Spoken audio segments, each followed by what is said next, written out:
Next, we are going to talk about routes of administration.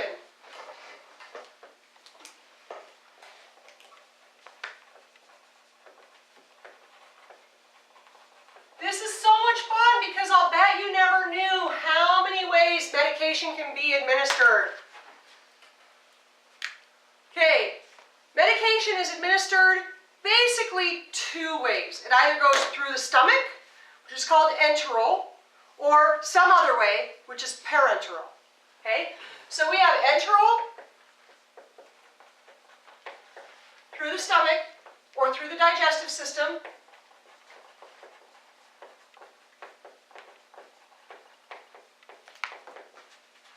And we have parenteral. Not through the digestive system. So that's everything else.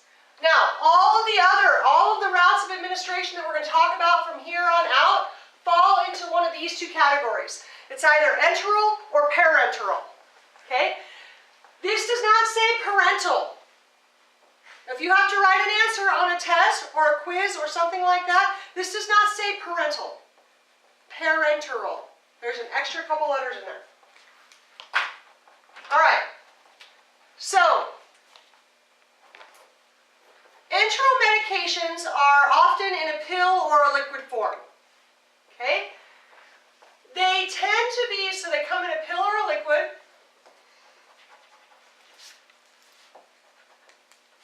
Okay? These are absorbed more slowly than some of these other ways. Okay, so the absorption is slower.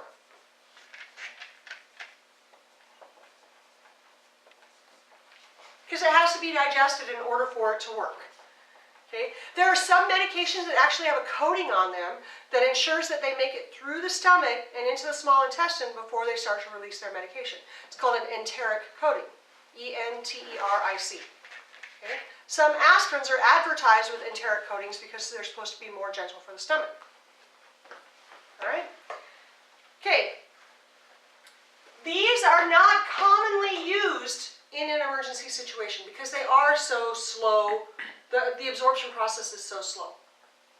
What is one of the medications that we do administer that is through an enteral means? Nitro, because it's under the tongue. Nitro is under the tongue, which means that it doesn't actually go through the digestive system. It's administered sublingually, and sublingually is considered parenteral.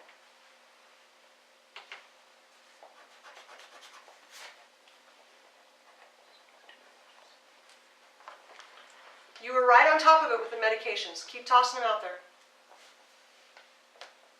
The first one you said. What was the first one I said? Oral glucose. Oral glucose. How's oral glucose administered? Orally. Orally. Okay, oral glucose is mostly swallowed, right? But some of it gets underneath the tongue and is absorbed sublingually. It's still considered an enteral medication. What's another one? Another one that you swallow. What's the charcoal one you said? Yeah, activated charcoal. Activated charcoal. Yep. What happens to activated charcoal? How's it work? It absorbs the toxin in the stomach. Yeah, it wraps around the toxins in the stomach, right? So even though you take it, the route of administration is oral, so it's considered an enteral medication, it doesn't get digested into the bloodstream. It wraps around whatever's already in your stomach and shats it back on through. Okay? You were looking over here, looking for the bottle of activated charcoal, right? That's what you were eyeballing? Yeah. It's underneath my tree. Is it a pill, typically, or is it a liquid? This is a liquid, okay? And you can see by looking at this liquid, and I put it in this bottle on purpose because I wanted you guys to be able to see this, not just you, but everybody. But see the top here is kind of a clear liquid? Can you see that? If I move it too much, you won't be able to see it very much, but can you see that the top there is kind of a clear liquid? This is a suspension. Can you see the clear liquid there? I hope you can see the clear liquid in the video. Okay, this is a suspension. So what happens in a suspension is the solute Is that what it's called? The very fine ground up particles are suspended in a solution. In this case, it's a sweet tasting solution that is clear. Now, if I tip this on its side, I moved all of the clear fluid down, but you can see all of the particles of the black stuff are still stuck up inside there. Can you see that? Hopefully you can see that. I tipped it over. Can you see? Okay, I'm going to go get a bottle and you guys can try it if you want to. If you shake it up, my kids think it tastes like chalk. Sweet chalk, but chalk. By kids, you know what I mean, my students. If you shake it up, you no longer have the solute. I'm not sure it's a solute, but you no longer have the ground up particles of activated charcoal resting here because they're now suspended in the liquid. Okay? I'm going to get some oral glucose for you guys to try too. Is anybody interested in trying either of them? Sure.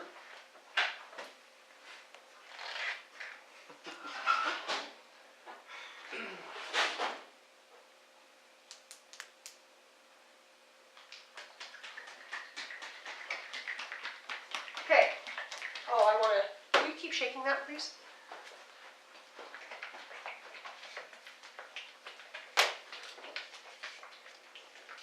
So oral glucose comes in a couple of different forms. Okay, it comes in these tablet forms, which are just a tablet of sugar, basically, and it comes in.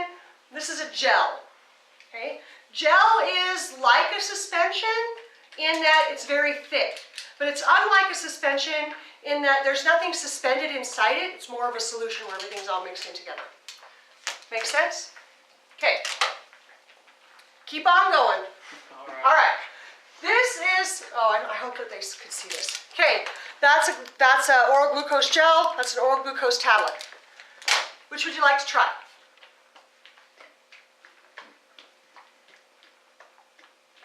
This one is cherry flavored. Anyone? I think these are cherry flavored as well. I'll do the tablet. Try the tablet. Right? Want to try? Which one do you want to try? Take your pick. You want to try this one? Just hand me one.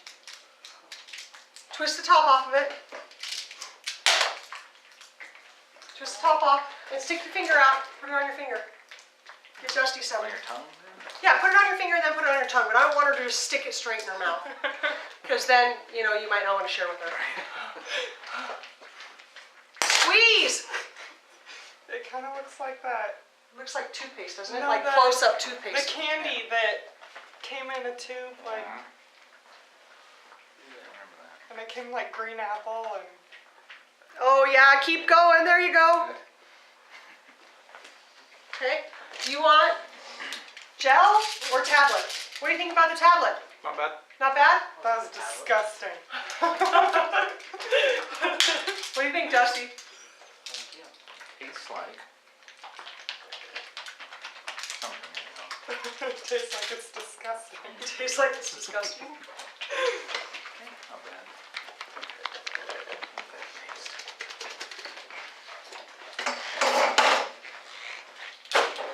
Apple just tastes like a cherry chocolate candy. All right, you guys ready for activated charcoal? Sure am.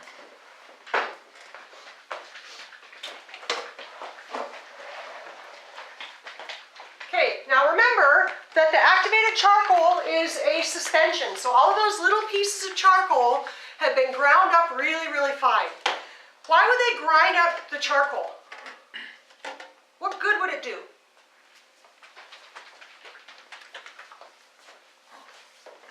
Your body doesn't have to break it down. Your body doesn't have to break it down. Your body's not going to break it down anyway. Oh, Don't have to chew it. You don't have to chew it. What happens to something if you break it down? Let's say you have a rock. Let's draw a rock right here. It turns into sand. And when you look at this rock, it's got this much surface area. Okay? If you break the rock in half, what happened to the surface area? Doubled. Or whatever, yeah. Yeah, it got bigger. We're not going to say doubled because, you know. Now, what happens if you break it into 4?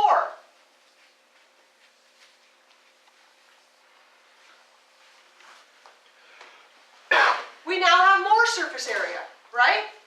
So if you think about it, every time you break this down and it gets smaller and smaller and smaller, we increase the surface area. Okay? We increase the surface area exponentially. So if you think about these fine little particles of activated charcoal that are all ground up in here, it has increased the surface area of the activated charcoal. Why is that important? It's gonna absorb more quicker. Yeah, it's going to attach more. It's going to attach more to the toxin. That process is actually called adsorption. Okay, because it attaches to the toxin without, oh sure, I didn't take the top off. Without causing it to be absorbed and changed into something else. Oh, What this is exactly so is gross. this used for? This is used for poisonings. So you carry it on your unit and you give it when you call poison control, and poison control says to do it. Okay, it's really pretty, huh? Looks like dirt. It does look like dirt. It's not dirt, but it looks like dirt. Ooh, ooh. It's a good thing I didn't get it all over the place, huh? Yeah, it looks like ink. That's beautiful. That's All right, while you guys are drinking this, I'll clean that up. Our chem suits used to be charcoal, didn't they? Yeah, I've got charcoal in them, yeah. It actually has charcoal in it, yep. Oh, whoever's getting this one, oh man, that's just too bad. Because look, all the charcoal is stuck all the way up here on the top. All right.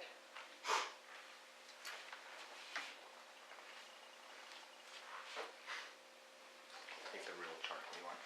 What's that? I'll take the real charcoal one. All right.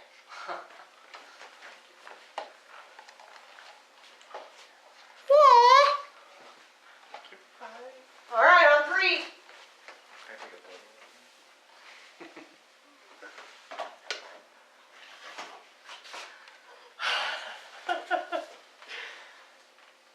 Okay, don't get it on your clothes because it will stain your clothing. My WCPC. Go. Jared's already got his down. That's so gross. I don't think I can do that. It's not as bad as you think. Yeah. It's got a little bit of a taste to it. It does have a little bit of a sweetener to it.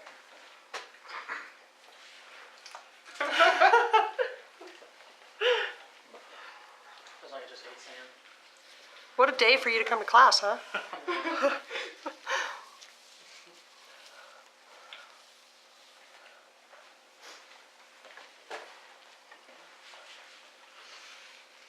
What do you think? Pretty good. Pretty good? Want to give it another go? I'm good. Not today, thanks anyway. Okay. Imagine trying to get a kid to drink that. It actually tastes like something that Vincent would drink.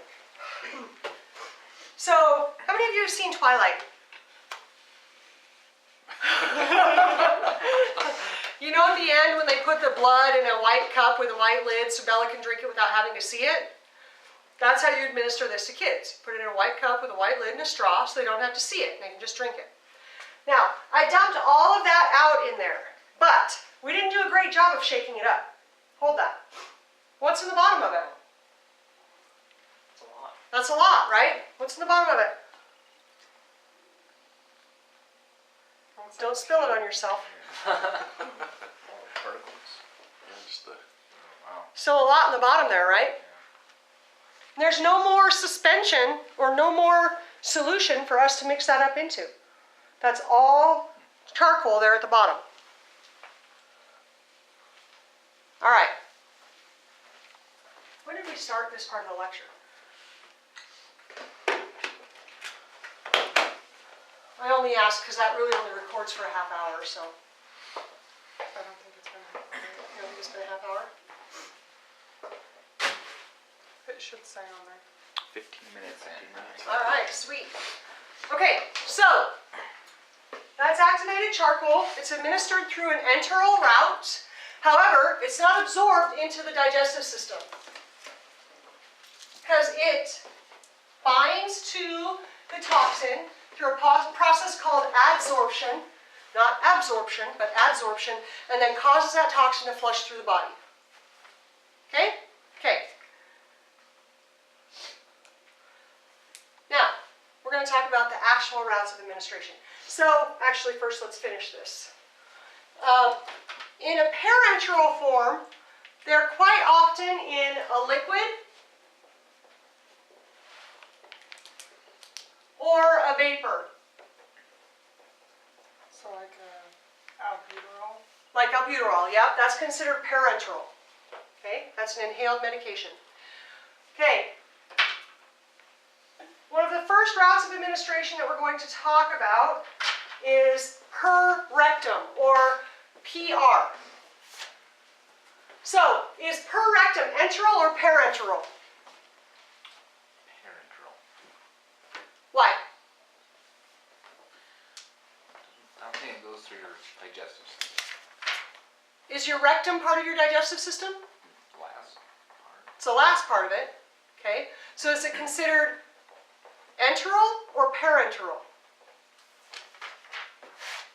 Enteral. Enteral, because it's part of your digestive system. So, over here, we have per rectum, or PR. Okay? Per rectum is often used with children. It's fairly easy to administer, just requires a quick push. Okay? And it's often used for medications to help prevent nausea and vomiting. Phenergan is a medication that often comes in a suppository. Phenergan is an anti-nausea medication. All right, how about oral? Is that enteral or parenteral? Enteral. Enteral. So, oral or per-os or PO, it means by mouth. It enters the bloodstream through the digestive system. It can take as long as an hour for absorption to occur. So that's pretty slow, which is why it's not very useful in an emergency situation. Okay? There are some pros to it. It's non-invasive. Almost everyone can swallow something if they're given enough incentive, right? It's less expensive than the parenteral routes.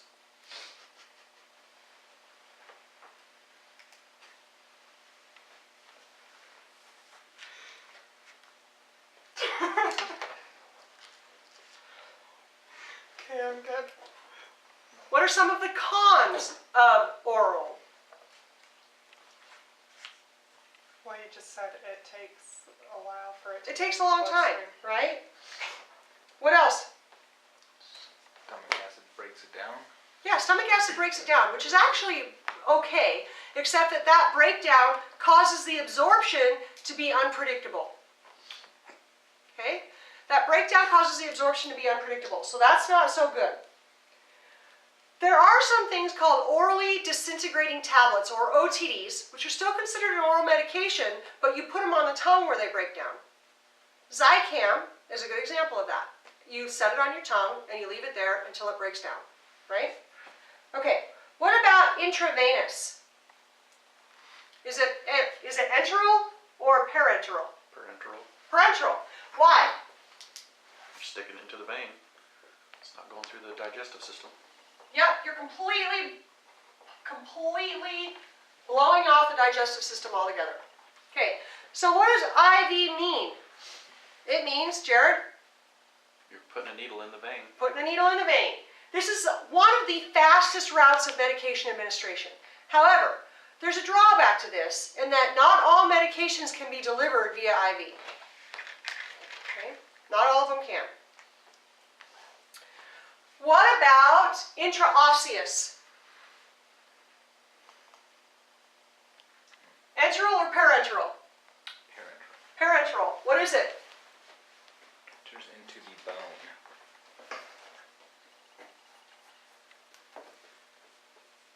It means into the bone. So, if you you stick a needle into the bone, then you administer the medication through that needle, you're completely bypassing the digestive system, right? There's also not a whole lot of real accuracy that needs to be done in order to accomplish an IO. I mean, you have to know your landmarks, you have to know your sites, you can't go too deep, but it's not like you have to thread it like you have to with an IV. There's a lot of IOs that currently, for multi-system trauma patients or patients who are experiencing cardiac arrest, they'll put an IO right in the sternum. Short little IO, jab it right in there. You have 7 needles that go directly into the marrow, and you've got a great stream immediately. Okay? So intraosseous quite literally means into the bone. It's painful. As you can imagine, it's super, super painful. So it's going to be reserved for people who are in shock such that you can't put an IV in, people who are unresponsive. It's going to be reserved for those types of cases because it is so, so super painful. All right, what about subcutaneous? Just under the skin. Okay, so is that enteral or parenteral? Parenteral. I should probably ask before I head that direction, right? Okay, so we have subcutaneous.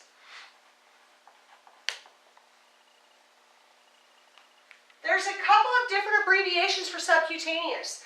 SC, sub-Q, things like that. When I refer to subcutaneous, I don't ever call it SC. I always say sub-Q. Okay? What is subcutaneous for?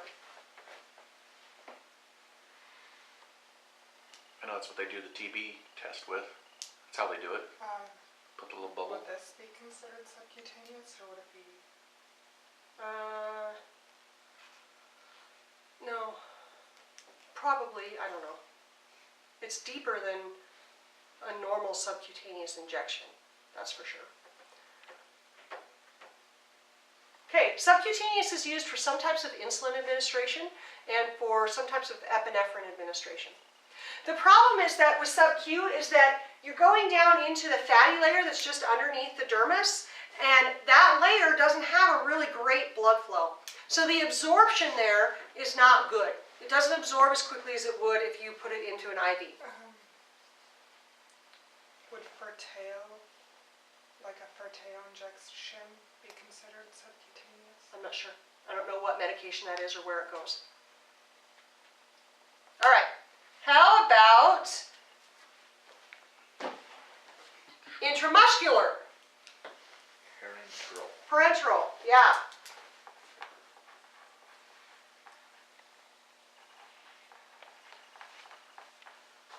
Intramuscular is abbreviated IM. And what kind of medications might we administer intramuscularly? Epinephrine. Epinephrine. Yeah, epinephrine's a good one. But yeah, right, that big old muscle right there, right? Okay, usually they're absorbed quickly. Okay, the problem with epinephrine, but with intramuscular injection is that you can cause a lot of damage to the muscle tissue there, particularly if you are administering a large amount of medication. We've all had a shot that's felt like it's pushed the muscle fibers apart when they're putting that injection in there, right? That's painful, and it leads to days of pain. Okay? The medication that you put into a muscle, you don't want it to be huge or colloidal, because if it's colloidal, it's really hard for the muscle to absorb it. So not all medications can be administered intramuscularly. Okay, what about inhalation? Inhalation, point this way. Yeah.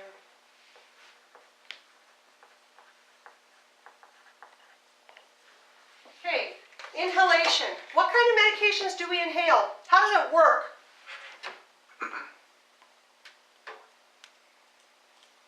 Albuterol. Albuterol. Okay, so metered dose inhalers. How does it work? Gets absorbed through the lung, or either get absorbed through the lungs or through the mouth. Yeah, you inhale it into your lungs, hopefully into your alveoli, and it gets absorbed through the walls of the alveoli through what process? Diffusion. Diffusion, yeah. Okay, so we do that for a metered dose inhaler. The good thing about inhalation is that it enters the bloodstream really quickly.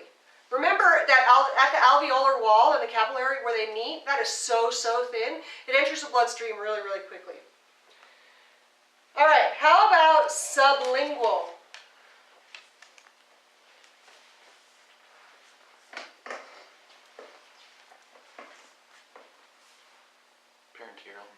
Parenteral, yeah. What does sublingual mean? Under the tongue.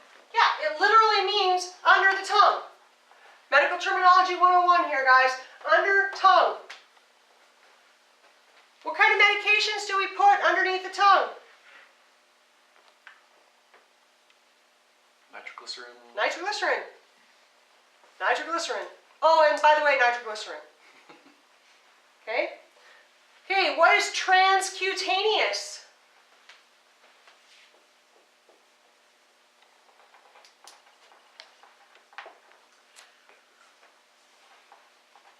What does that mean? Through the skin. Through the skin. What kind of medications are administered transcutaneously?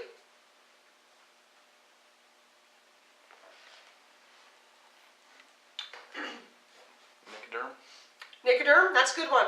What else? Ointments. Like, For burns,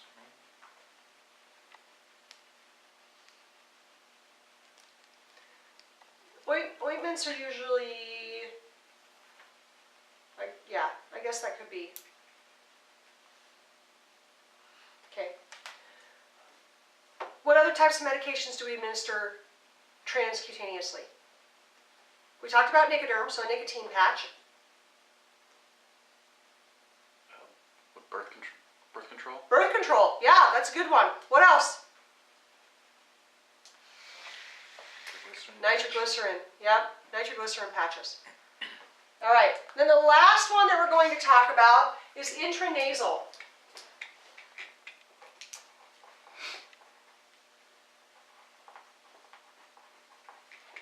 What does intranasal mean? In the nose. Do any of you take a medication that you put in your nose? cold. If you have a cold, what do you squirt up there? Whatever that junk is in the Bible, I don't know what it's called. Can't think of it.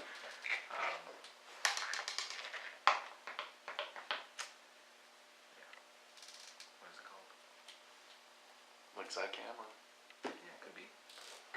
Flonase. Flonase. Yeah. Okay, so Flonase is administered intranasally. Vicks, the Vicks squirty things that you buy over the counter, that's administered intranasally. All right, so those are the routes of medication administration. Per rectum, per oral. IV, oh, this should say IO. I'm sorry, I put a V there. That should say IO. IV, IO, sub-Q, IM, inhaled, sublingual, transcutaneous, and intranasal.